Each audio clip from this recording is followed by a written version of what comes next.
Assalamualaikum warahmatullahi wabarakatuh. Salam sehat dan salam sejahtera untuk kita semua.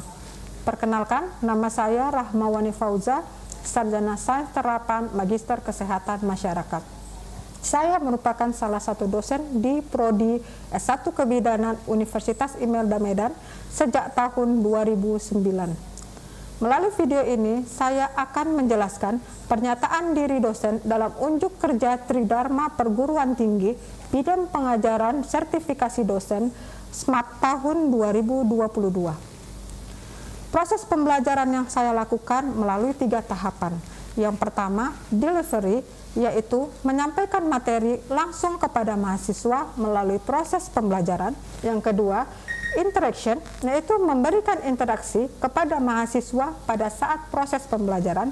Yang ketiga, yaitu assessment, yaitu memberikan penilaian kepada mahasiswa secara objektif, baik di kelas maupun di laboratorium. Spesialisasi saya adalah mengajar mata kuliah asuhan pranikah dan prakonsepsi dengan kode mata kuliah BIM I122 dengan bobot SKS 2 SKS yang terdiri dari 1 teori dan 1 praktikum.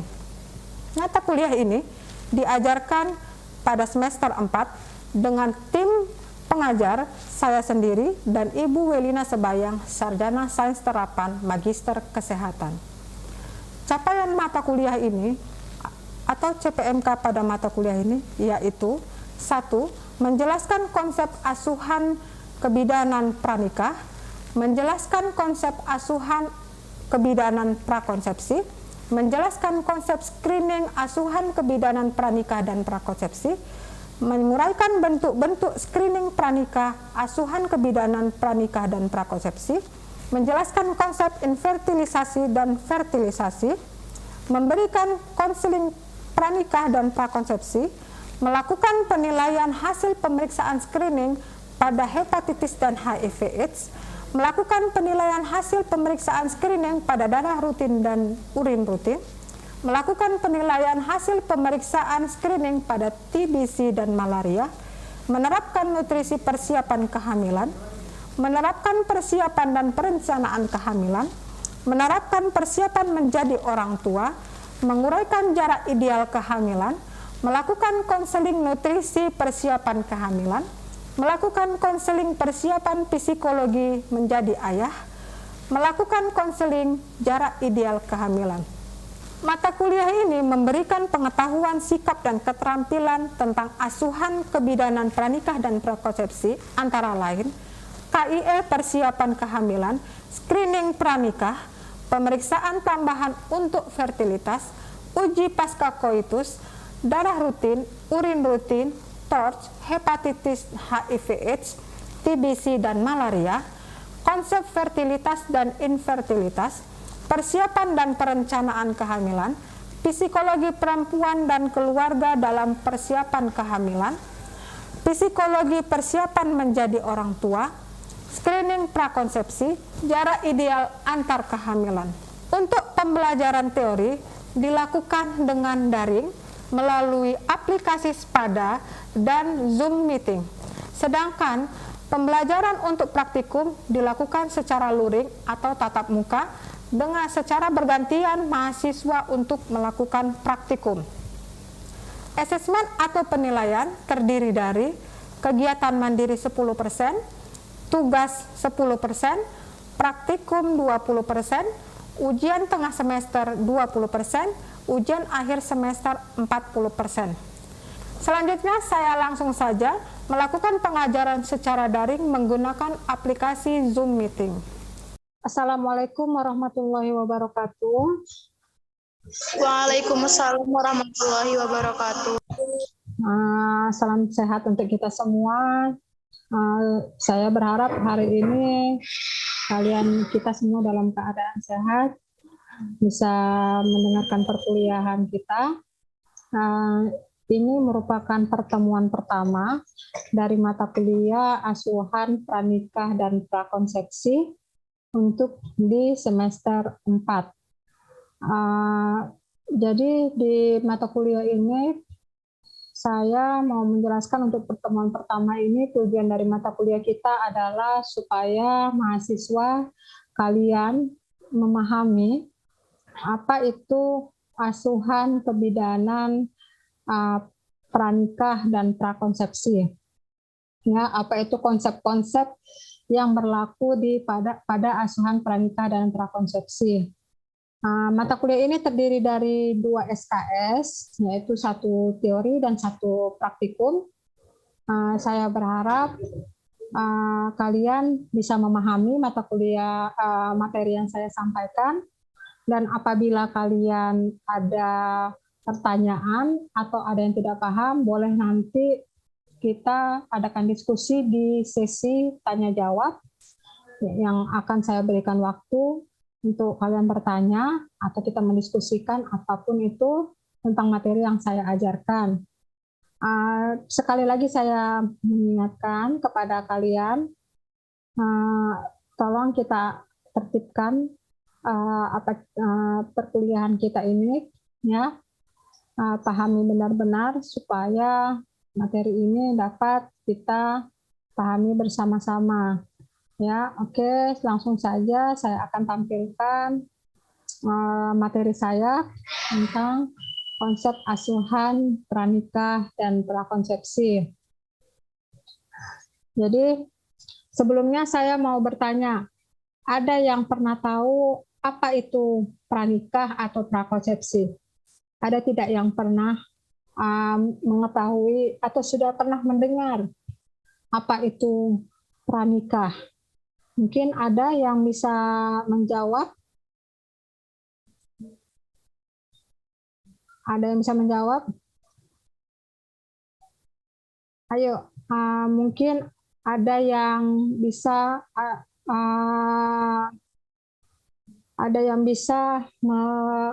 mengajukan pendapatnya apa itu pranikah atau prakonsepsi. Izin Ibu. Ya, silakan Nurul. Menurut saya pranikah itu ialah masa sebelum menikah, Ibu. Masa sebelum menikah. Oke, mungkin ada yang lain? Saya, Bu. Ya. Silakan, Dek. Perkenalkan dulu namanya siapa?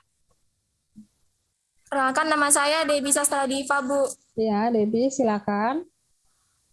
Pranikah itu merupakan perjanjian antara salah satu pihak dengan pihak yang lain sebelum mengadakan upacara pernikahan, Bu. Oke. Terima kasih, Bu. Ada yang lain mungkin yang bisa mengajukan pendapat yang lain mungkin? Saya, Ibu. Ya, silakan. Siapa namanya? Perkenalkan, nama saya Aulia Azmi. Saya ingin menjelaskan mengenai prakonsepsi. Menurut saya, prakonsepsi adalah masa sebelum kehamilan, Ibu. Terima kasih. Masa sebelum kehamilan. Ada yang lain mungkin? Oke. Untuk mempersingkat waktu, kita kita lanjutkan ya. Oke, jadi masa pranikah itu, pengertian dari pranikah itu adalah ada lagi meningkatkan komitmen terhadap hubungan. Jadi sebelum menikah kita biasanya ada komitmen tertentu, misalnya seorang istri tidak boleh nanti kalau sudah menikah kita memiliki komitmen kita masih istrinya masih boleh bekerja, itu adalah suatu komitmen. Atau mungkin komitmennya kita maunya nanti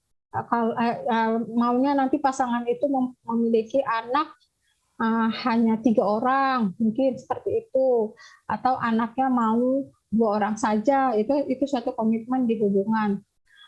Terus meningkatkan keintiman, di sini adalah masalah yang paling penting di keintiman ini adalah masalah psikologis. Ini hampir berhubungan dengan komunikasi tadi itu. Meningkatkan keintiman salah satunya dengan melakukan bagaimana cara berkomunikasi. Jadi tugas kita sebagai bidadari itu bukan hanya menolong partus, bukan hanya melakukan pemeriksaan kehamilan, bukan hanya seperti itu, tapi tugas kita juga memberikan konseling kepada klien ataupun ataupun pasien yang datang untuk membutuhkan konseling sesuai dengan kebutuhannya. Terus ada meningkatkan keterampilan dalam memecahkan masalah dan pengambilan keputusan seperti dalam ranah keuangan, manajemen konflik dan sebagainya. Itu hal-hal yang sampai sekecil ini pun harus kita berikan. Masalah keuangan, masalah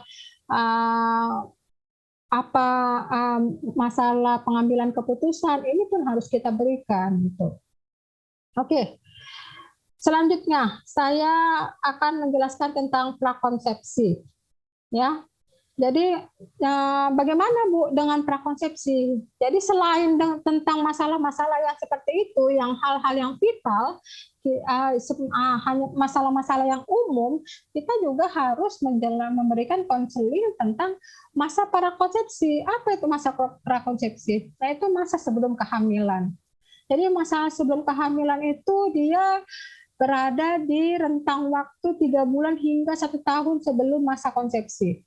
Jadi itu dilakukan masa prakonsepsi itu 3 bulan sampai dengan setahun dia akan hamil gitu. Dan idealnya harus mencakup waktu saat ovum dan sperma matur, yaitu sekitar 1 hari sebelum prakonsepsi. Nanti itu kita pelajari di mata kuliah kehamilan kalau untuk masalah konsepsinya.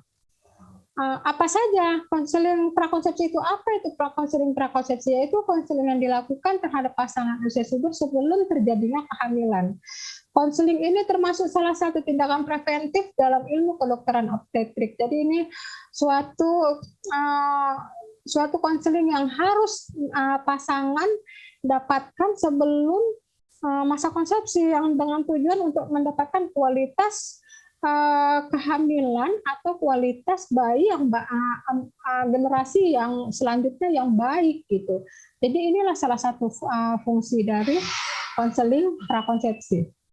Sampai di sini sebelum saya lanjutkan masih tentang pranikah. Ada yang ingin bertanya atau ada yang belum paham? Saya Ibu. Ya, silakan. Saya izin bertanya, Ibu. Silakan Nurul. Baik, Ibu bertanya, apakah manfaat dari asuhan pranikah, Ibu? Terima kasih, Ibu. Oke, mungkin tadi sudah saya jelaskan ya manfaat dari asuhan bimbingan pranikah, konseling pranikah. Tapi dari semua itu saya akan memberikan rangkuman dari manfaat dari bimbingan pranikah itu adalah salah satunya membuat ikatan yang kuat antara pasangan dalam menghadapi pernikahan nantinya ke depannya. Jadi mereka mempunyai ikatan yang kuat. Ikatan yang kuat itu banyak halnya. Seperti apa? Seperti komunikasi yang baik, komitmen, serta dalam pengambilan keputusan juga mereka harus memiliki ikatan yang kuat seperti itu. Jadi intinya konseling prakonsepsi itu dilakukan untuk memberikan ikatan yang kuat pada saat mereka nanti akan menikah, gitu, baik dalam segala hal.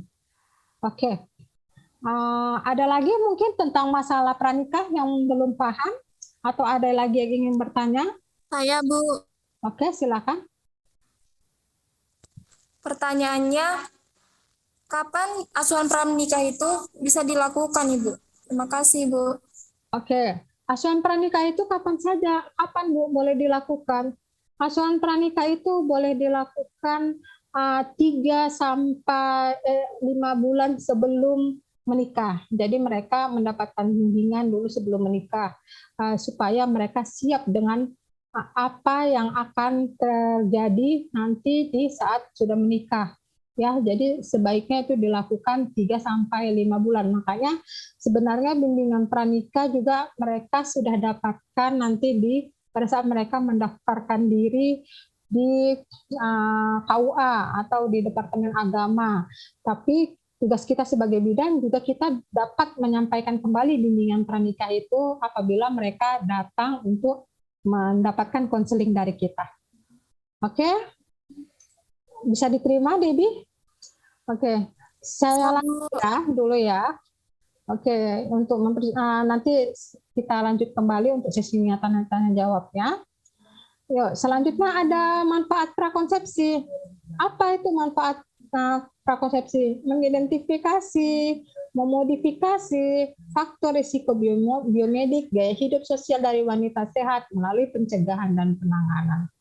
Jadi konseling prakonsepsi itu adalah kita dapat mengidentifikasi, bukan hanya kita memberikan ilmu saja, tapi kita dapat mengetahui, oh kalau ibunya itu, contoh misalnya yang datang ini adalah ibu-ibu yang akan menikah, tapi ibu ini perokok, misalnya seperti itu.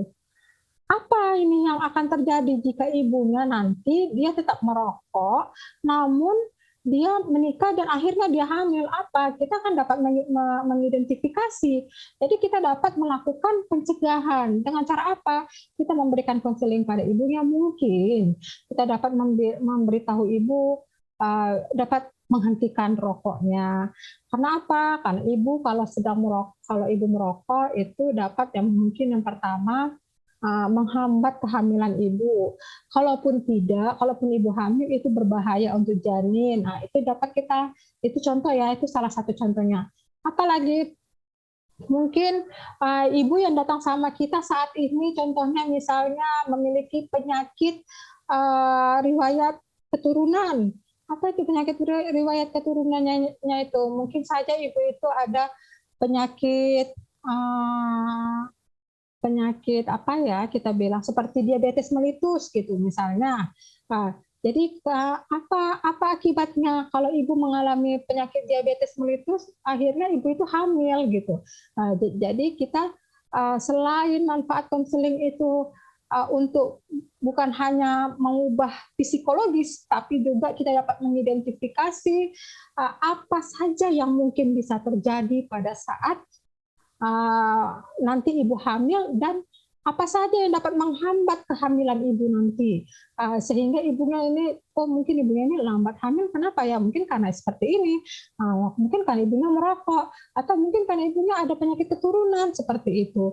Jadi manfaat konseling itu selain merubah psikologis dari pasangan, psikologis dari si ibu, juga dapat mencegah serta kita dapat melakukan penanganan dari masalah yang dihadapi oleh ibu itu. Oke, selanjutnya. Apalagi kesiapan tenaga kesehatan dan kesiapan kesehatan dan tenaga. Kesiapan kesehatan dan tenaga dalam rangka menjalani kehidupan berumah tangga, kesehatan dan tenaga perlu dipersiapkan karena setelah menikah pasangan pengantin harus hidup mandiri. Itu salah satu manfaat dari pranikah dan konseling. Ya, karena kenapa? Bukan hanya kesiapan dari konseling kesehatan, tapi juga kesiapan dalam melakukan kemandirian dari kesiapan ekonomi. Ini lebih ke ekonomi ya. Saya lihat kalau yang kita baca ini, yang saya terangkan ini lebih daripada ke ekonomi. Terus apalagi deteksi kesehatan reproduksi pasangan sejak dini, ya jelas. Karena kenapa? Di konseling prakonsepsi kita seperti yang saya jelaskan tadi, kita dapat mengetahui apa saja kemungkinan yang akan terjadi pada ibu apabila dia nanti mengalami kehamilan, ya, apabila dia nanti mengalami masa konsepsi, ya. Terus ada kesiapan mental, itu yang saya sampaikan tadi, psikologis, ya. Nah, kesiapan mental maka suatu permasalahan yang sering kali muncul. Jadi kalau di saat menikah itu yang paling sering terjadi itu adalah permasalahan psikologis, permasalahan hati kalau kata itu yang paling sering terjadi. Jadi harus dipersiapkan benar, harus diberikan konseling, bagaimana permasalahan, bagaimana di saat kita menjalankan permasalahan, bagaimana cara suatu pasangan harus bisa duduk bersama di saat ada permasalahan, harus bisa seadanya saling keterbukaan, itu harus kita sampaikan. Kenapa? Karena masalah psikologis ini adalah masalah yang paling fatal, paling sensitif di dalam rumah tangga. Ya, itulah tugas bidan. Bukan hanya tentang sudah periksa, sudah menolong partus, sudah menolong persalinan, sudah memeriksakan kehamilan, sudah selesai. Tidak. Masalah kita itu, tugas kita itu adalah mengatasi permasalahan, mengatasi kesehatan, namanya kesehatan testo, kesehatan reproduksi wanita sepanjang daur kehidupan. Itu yang harus kalian ingat. Kita sebagai bidan, kita harus bisa meningkatkan kesehatan reproduksi sepanjang daur kehidupan. Apa aja sepanjang daur kehidupan itu? Sepanjang daur kehidupan itu dimulai dari ibunya sebelum hamil, masa pranikah, masa prakonsepsi, terus ibunya hamil, terus dari dia janin, bayi, terus dia bersalin, konsepsi, hamil, konsepsi, persalinan, bayi baru lahir, KB, terus balita, remaja, sampai kembali lagi dia ke masa konsepsi. Itulah tugas kita sebagai bidan. Dan bukan hanya mengawasi kesehatan, tapi psikologisnya juga.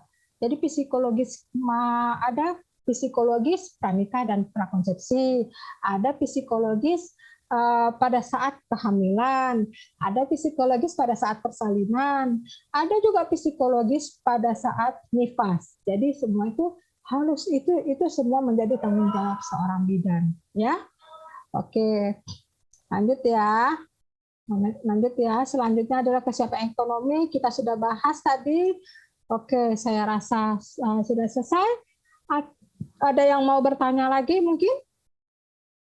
Izin Bu, saya ingin bertanya. Ya, silakan Aulia Azmi.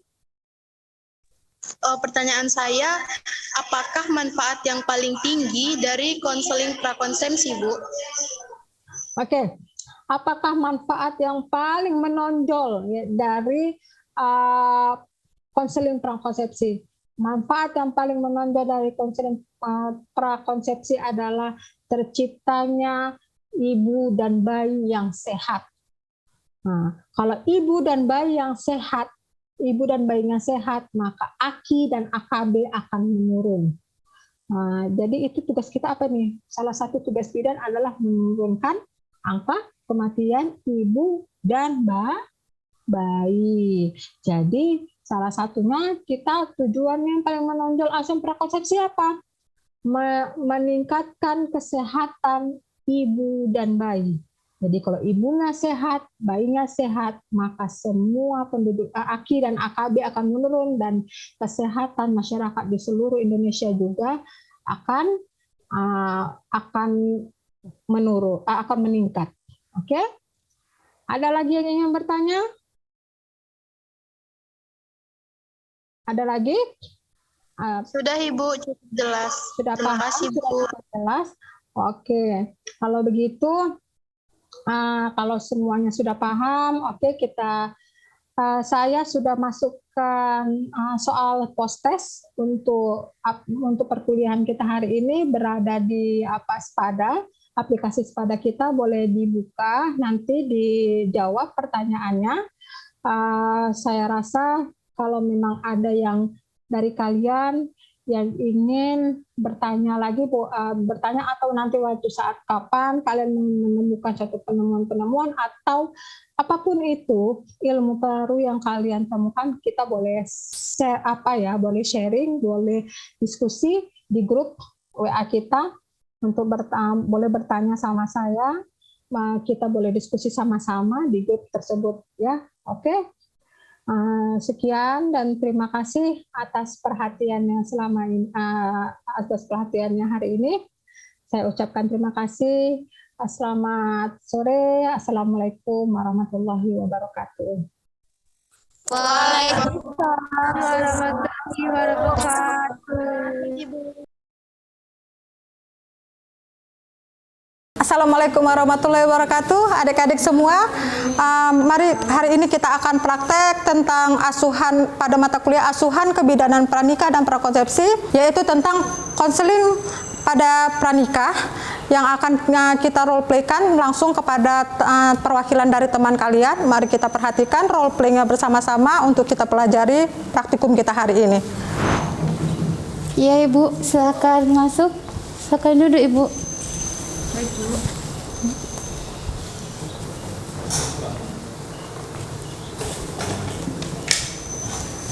Selamat malam Ibu, Bapak. Ada yang bisa saya bantu?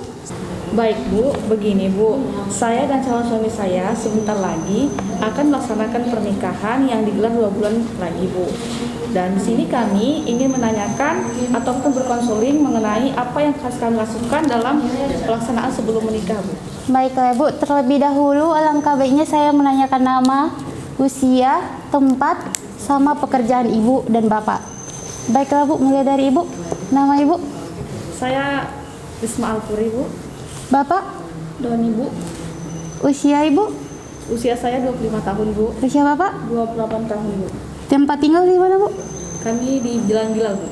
Pekerjaan Ibu dan Bapak? Saya seorang motivator, saya tentara Bu. Baiklah Ibu. Sebelum Ibu dan Bapak untuk melakukan pernikahan, berapa bulan lagi? 2 bulan lagi ya Bu ya? Ke depan, alangkah baiknya Ibu kita melakukan konsultasi. Yang pertama, hal yang perlu Ibu dan Bapak ketahui yang pertama itu tentang psikologi. Yang kedua, kesehatan. Yang ketiga, tentang perekonomian Ibu dan Bapak. Yang pertama, persiapan psikologi. Persiapan psikologi yang di sini yang dimaksud adalah persiapan mental Ibu dan Bapak membangun keluarga dan menjadi seorang ibu dan bapak untuk kemudian hari. Yang kedua, persiapan kesehatan. Apakah Ibu dan Bapak mempunyai riwayat penyakit? Tidak ada Bu. Keluarga? Tidak juga. Penyakit keturunan? Tidak ada. Sebelum Ibu benar-benar menjadi seorang ibu, nanti kita akan melakukan tes screening yang terdiri dari tes tekanan darah, baru tes tinggi badan Ibu, baru timbangan, sama juga seperti Bapak. Rencana punya anak berapa Ibu? Bapak? 2 Bu. Setelah melakukan pernikahan, apakah ingin langsung mempunyai anak? Iya Bu. Iya Bu. Seminggu setelah Ibu melakukan pernikahan, alangkah baiknya Ibu dan Bapak datang konsultasi kemari ya. Baik, Bu. Baru yang ketiga tentang perekonomian. Apalagi sepertinya Bapak dan Ibu akan melakukan rumah tangga jarak jauh. Bapak TNI, Ibu tadi apa? Motivator. Motivator. Jadi di sini sebelum kita melakukan namanya rumah tangga, alangkah baiknya perekonomian kita juga kita persiapkan. Sudah Ibu, udahkah Bapak Ibu mengerti? Apakah masih ada pertanyaan? Sudah. Oke, saya sekedar menambahkan, sudah sangat baik sekali yang ditampilkan oleh role play yang ditampilkan oleh temanmu, tapi mungkin sekedar penambahan. Tadi memang sudah disampaikan screening apa yang akan dilakukan setelah dilakukan konseling. Salah satunya tadi pemeriksaan tekanan darah atau tanda-tanda vital. Selain itu kita juga harus memberikan penjelasan kepada klien atau kepada pasien kita bahwa dia akan melakukan pemeriksaan laboratorium. Seperti apa? Pemeriksaan darah, pemeriksaan urin, pemeriksaan HIV/AIDS, pemeriksaan TORCH dan lain sebagainya untuk memastikan kalau memang klien atau pasien kita ini memang tidak memiliki penyakit keturunan ataupun penyakit bawaannya. Oke, saya rasa untuk selanjutnya boleh ditambahkan hal-hal yang seperti itu untuk role play yang selanjutnya untuk kelompok yang lain ya.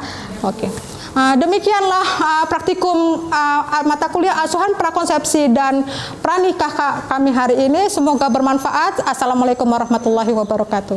Demikianlah pernyataan diri dosen dalam unjuk kerja Tridharma Perguruan Tinggi yang saya sampaikan. Semoga bermanfaat untuk kita semua. Assalamualaikum warahmatullahi wabarakatuh. Salam sejahtera untuk kita semua.